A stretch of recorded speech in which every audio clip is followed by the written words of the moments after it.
Karachi custom airport ने कार्रवाई करते हुए बड़ी मिकदार में गैर मुल्की करेंसी की मनी लॉन्ड्रिंग पकड़ी है। हैंड कैरी के अंदर ये कैरी कर रहे थे। जो डॉलर लेके जा रहे थे वो कराची से कतर जा रहे थे। फैसल भाई बताइएगा कि ये कार्रवाई जो आपने की है, मुसाफिर कौन था, कहाँ से कहाँ जा रहा था, कितनी तादाद थी करेंसी की? हमने रिसेंट टाइम में 2 बड़े केसेस किए हैं करेंसी के।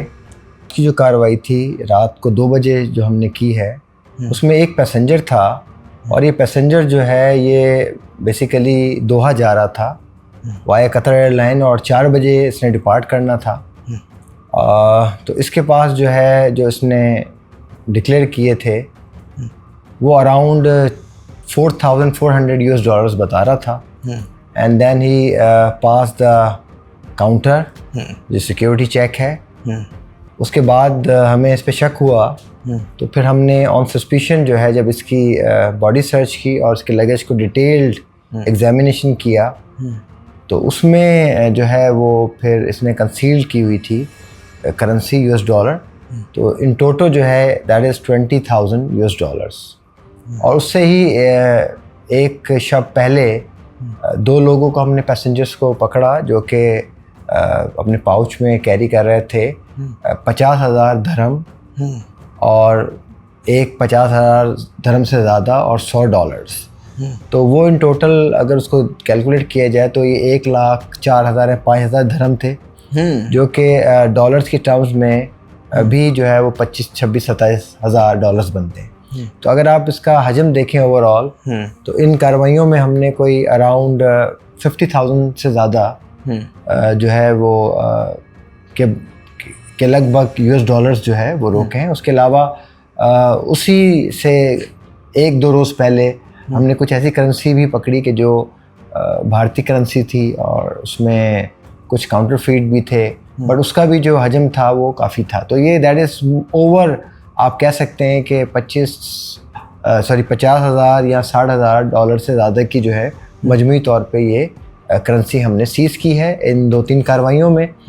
और जो एलिमेंट आपने कहा कि हवाला, हुंडी और मनी लॉन्ड्रिंग, तो डेफिनेटली जो गवर्नमेंट की ड्राइव है हम उस ड्राइव पे भी काम कर रहे हैं और इस एस्पेक्ट से भी अब इसको इन्वेस्टिगेट कर रहे हैं। हमने जो FIRs काटी हैं उसमें हमें रिमांड भी मिला हुआ है और they are under investigation.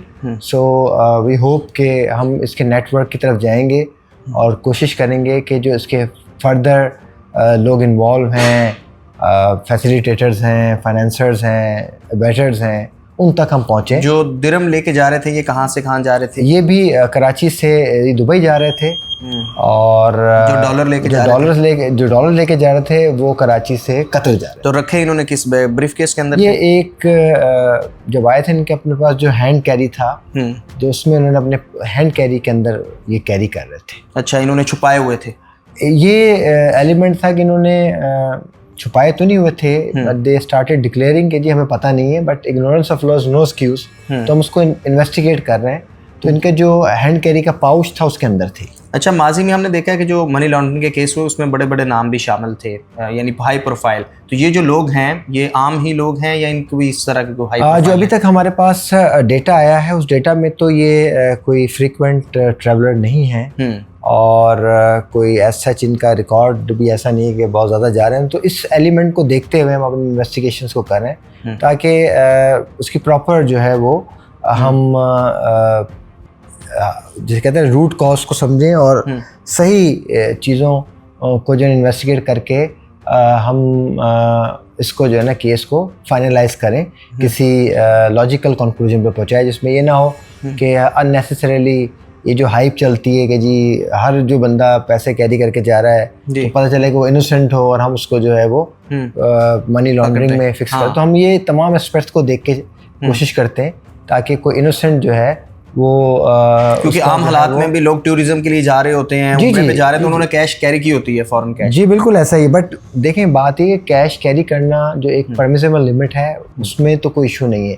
But ये कि जब जो गवर्नमेंट की रेगुलेशंस होती हैं उनको देखना होता है और जब कोई अथॉरिटीज़ जिस तरह के कस्टम्स है वो जब उसको चेक कर रही है तो फिर हमारा ये एक सवाल बनता है कि जब आपके पास पैसे आए कहाँ से। तो डेफिनेटली यही वो एक जिसे कहते हैं स्टार्टिंग पॉइंट होता है जहाँ से फिर इस तरह की इन्वेस्टिगेशन शुरू होती हैं। और अगर कोई बंदा जस्टिफाई कर देता है और उसके पास कोजेंट रीजंस होते हैं, उसकी बिल्कुल जो है वो वाइट मनी होती है, तो definitely we are here to facilitate them. तो हम उनसे मदद भी करते हैं कि अगर कोई हमारे से कोताही हो गई, बट हमारी कोशिश ये होती है कि हम बिला वजह किसी को जो है वो जब तक इन्वेस्टिगेशन ना हो जाए तो किसी को मोरद इल्ज़ाम ना ठहराएं। On the face of it जो चीज़ है वो लगती है कि जी ये बड़ी क्रिमिनल है, बट हो सकता है कि उतनी क्रिमिनल ना हो। तो अभी तक जो रिकॉर्ड आया है लोगों का, सिवाय वो जो जाली करेंसी है जी, उसके अलावा जो दूसरे लोग हैं उनमें जो है वो ये एलिमेंट हम उनको डाउट दे सकते हैं फॉर द टाइम बिंग कि उनका कोई इस तरह का रिकॉर्ड नहीं है। अगर वो जाली करेंसी होगी तो उन्हें कोई रिलीफ मिलेगा? नहीं, वो जाली भी है और उसके साथ साथ जो है वो भारतीय करेंसी भी थी वगैरह वगैरह। तो वो तो एज पर लॉ जो कानून के मुताबिक चीज़ें होंगी उस हवाले से हम अपने एक्शन लेंगे।